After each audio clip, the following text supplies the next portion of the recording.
Agora eu recebo aqui no estúdio do J Mais ABC, advogada, a doutora Carolina de Lulo Ferreira, da Juliane Advogados. Boa noite, Carolina. Boa noite, Dácio. Nós vamos praticamente dar sequência, né, o que nós falamos na última edição, na qual você esteve presente, a respeito da herança, né? Tem gente colocando que herança só traz problema, por isso que a gente deve pensar em sã consciência antecipadamente. Isso. Na verdade, eu vim aqui hoje para falar sobre planejamento familiar e a importância desse instrumento, não só para a questão da sucessão em si, como também para questões envolvendo os tributos incidentes sobre o patrimônio da família e também sobre blindagem patrimonial. Agora, o que é esse planejamento familiar?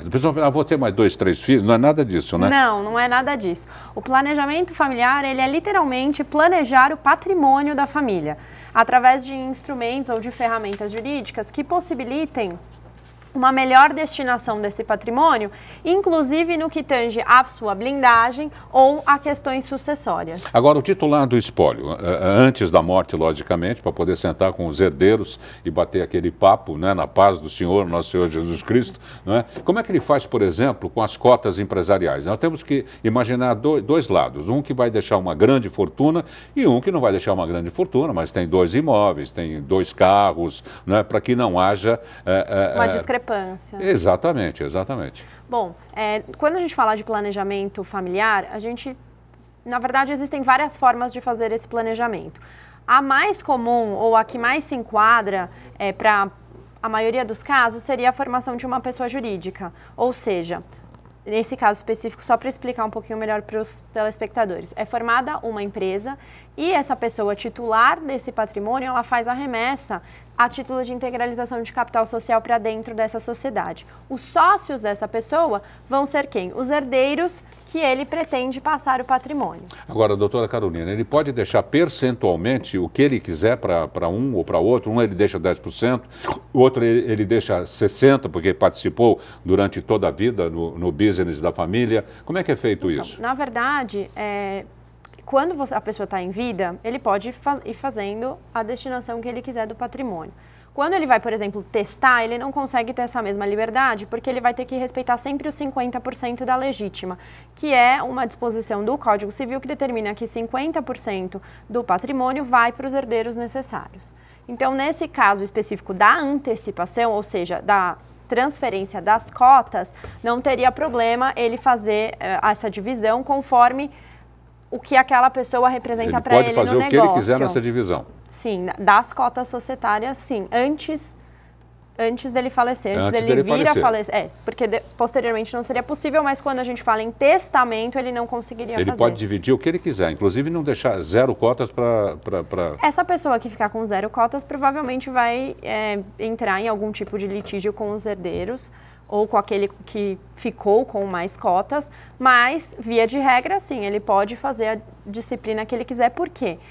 O correto seria ele já fazer toda a divisão em vida, doar essas cotas para os herdeiros que ele pretende que fiquem com a administração ou aqueles que ele entenda ser necessário, e ele sair, ou seja, ou ele sai da sociedade, deixa as cotas lá com usufruto e algumas cláusulas que protejam ele, porque ele não faleceu ainda, né? Ele não vai fazer a remessa integral. É isso que assusta as pessoas, não? Mas antes do falecimento... É isso que duas coisas assustam. Primeiro, falar em planejamento ainda em vida, porque não é um assunto confortável. Parece que dá zika, né? Sem ser o zika vírus. Parece. E também com relação a isso, poxa, mas eu vou deixar todo o meu patrimônio para essa sociedade, para os meus herdeiros ou para os meus filhos, como que eu vou ficar? Eu já vou dar tudo? Não, calma. A propriedade em si vai ser transferida, mas existem alguns instrumentos jurídicos, como, por exemplo, o usufruto, que garantem que essa pessoa receba todos os frutos daqueles imóveis e também não assine, por exemplo, se alguém quiser vender.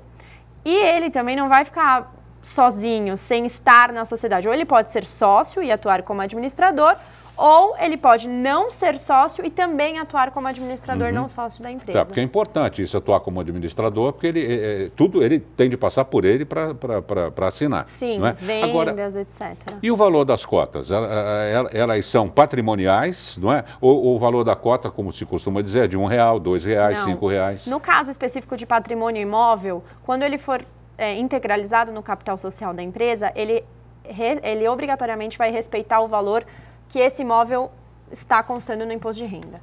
Então, ele vai ser integralizado nesse valor total. O que vai acontecer? Quando você tem uma sociedade, você pode disciplinar que R$1 equivale a uma cota. Mas o capital social, ele vai ter que ser no valor daqueles imóveis que você está integralizando ou de outros patrimônios, porque você pode incorporar nessa sociedade patrimônio, dinheiro, créditos. Então, quer dizer que se um herdeiro quiser vender a parte dele de 5%, por exemplo, ele vai se basear no valor das cotas como um todo. Das cotas como um todo, porque nesse caso específico existe patrimônio e está tudo integralizado, porque a gente está falando de bens, de ativos que vão ser transferidos para essa sociedade.